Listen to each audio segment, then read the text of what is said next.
یا ہم سنبھلنا چاہتے ہیں تو پھر پچھڑ جاتے ہیں۔ تعلیمی شعبہ میں اگر دیکھا جائے تو ہم کچھ سنبھلنا بھی چاہتے ہیں، لیکن وہاں بھی جانبداری کی افریت ہمیں منہ نگلنے کے لیے فن کارے نظر آتی ہے۔ ہم شعبہ حیات کو دیکھیں، شعبہ تعلیم کو دیکھیں، شعبہ سماج کو دیکھیں، سماجی شعبے میں ہم اس وقت اس دیش میں دوسرے نمبر کے شہری بنا دیے گئے ہیں۔ ہر وقت ہمیں دوسری صف میں لا کے کھڑا کر دیا جاتا ہے۔ سیاسی طور پر یہ قوم بے وقت رہ گئی ہے اور فٹ بال بنا دی گئی ہے۔ جو بھی آتا ہے کک مارتا ہے، استعمال کر کے کھیل کے چھوڑ دیتا ہے، 5 سال تک حال نہیں پوچھتا، اور سیاسی طور پر بھی بے وقت ہو کر کے رہ گئے ہیں۔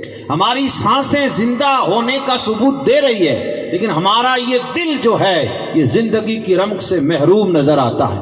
مسلمانوں، میری قوم کے جوانوں اور پیاروں، اب میں آپ سے ایک سوال کرتا ہوں، آخر وہ کون سے اسباب ہیں، وہ کون سے اعمال ہیں، وہ کون سے قارے ہیں کہ جن کی وجہ سے ہمارے مقدر میں شب تیرہ نے سیاہی بھر دی ہے؟ آخر وہ کون سے اعمال ہے جن کی وجہ سے آپ ذلیل و خوار ہو رہے ہیں؟ آپ کی آواز دنیا میں سنی نہیں جاتی، آپ کے بچوں کو پیسا جا رہا ہے، آپ کی تعلیم کو ہلاک کیا جا رہا ہے، آپ کی معاشیت کے میدان میں آپ کمزور ہیں، تعلیم کے میدان میں آپ کمزور ہیں، سماجی ایکتا کے میدان میں آپ کمزور ہیں، ہر فیلڈ میں مسلمان بے سہارا نظر آتا ہے۔ آخر وہ کون سے کام ہے جن کی وجہ سے یہ دن دیکھنے پڑے؟ تو ایک ہی وجہ ہے کہ وہ خصائل حمیدہ جو کبھی ہمارا تر امتیاز ہوا کرتا تھا، ہم نے انہیں بھلا دیا ہے۔ کسی نے کیا ہی خوب کہا ہے کہ طریقے مصطفیٰ کو چھوڑنا ہے وجہ بربادی، طریقے مصطفیٰ کو چھوڑنا ہے وجہ بربادی۔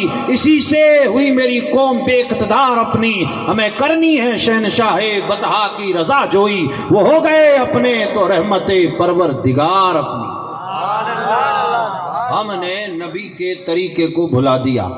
اب میں شروع کرنے جا رہا ہوں، تیار ہے؟ جس کو جانا ہے وہ جا سکتا ہے، جس کو بیٹھنا ہے وہ دل سے بیٹھے۔ یہ حالات کیوں ہوئے ہمارے؟ ہم روز جمعہ میں آپ کو کہتے رہتے ہیں، لیکن کوئی سننے کے لیے تیار کیوں نہیں ہے؟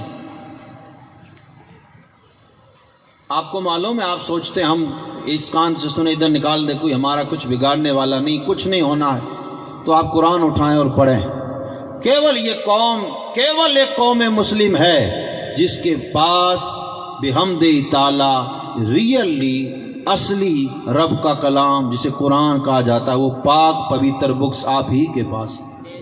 آپ کے علاوہ کسی مذہب کے ماننے والے کے پاس صحیح طور پہ رب کا کلام کتاب نہیں ہے۔ آپ کے ہاتھوں میں رب کا کلام ہے جسے ہم قرآن کہتے ہیں۔ آپ کی زبان پر تھوڑی اس کی آواز بڑھا دیں اور اس کا ایکو کم کر دیں، ہے کوئی بات نہیں تو ویسے ہی چلا دیں، درود پاک پڑھ لیں، اللہم صلی علی سیدنا، یہ یوں گھما دیں۔ آپ کی طرف آواز آ رہی ہے آپ کو یا ہم کر رہے ہیں، ہم ہی سن رہے؟ جزاک اللہ۔ اللہ اکبر کبیرہ۔ آپ کے پاس قرآن ہے، آپ کے ہاتھوں میں دامن مصطفیٰ ہے۔ ساری امتوں میں سب سے افضل حضور کی امت کے اولیاء ہیں، وہ افضل اولیاء کی جماعت کا دامن ہمارے ہاتھوں میں ہے۔ سارے نبیوں کے یاروں میں سب سے افضل رسول اللہ کے یار ہیں، ان یاروں کا طریقہ ان کے طریقے پہ آپ چلنے والے، ان کا دامن آپ کے ہاتھ میں ہے۔ ساری آسمانی کتابوں میں سب سے افضل کتاب قرآن، وہ آپ کے ہاتھوں میں ہے۔ تمام نبیوں کے امام، رسولوں کے امام، اللہ کے محبوب جناب محمد الرسول اللہ امام المرسلین جنہیں کہا گیا رسولوں کے امام، ان کا دامن ہمارے ہاتھ میں ہے۔ پھر یہ کون سی وجہ ہے کہ ہر اعتبار سے آپ ہر لیول میں، ہر فیلڈ میں آپ اونچے ہیں، لیکن پھر یہ نیچے ہوتے کیوں جا رہے ہیں؟ ذلت و رسوائی ہمارا تاج کیوں بن گئی ہے؟ اس کا کہیں جواب آپ نے ڈھونڈا اپنے اندر جا کر کے؟ اب گزری ہوئی قوموں کے حالات پڑھیں، سنیں۔ آج کی رات توبہ معافی قبول کرنے کی بھی رات ہے اور دعا مانگنے کی بھی رات ہے۔ میری ملت کے جوانوں اور بزرگوں، ہم فضائل سنتے آتے ہیں، جنتیں بانٹتے ہیں اور لیتے آتے ہیں، کبھی عمل کے میدان میں اتر کے ہم نے نہیں دیکھا۔ کیا آپ نے ابھی نہیں دیکھا کہ ہماری آہ و بکا کوئی سننے کے لیے تیار نہیں ہے؟ ہر قوم کا رہنما اپنی قوم کے لیے کچھ نہ کچھ کر رہا ہے، اور اس نے کر بھی دیا ہے، لیکن یہ قوم بے یار و بے مددگار فیلڈ میں نظر آتی ہے. اس کا بچہ اگر غلطی سے قید میں چلا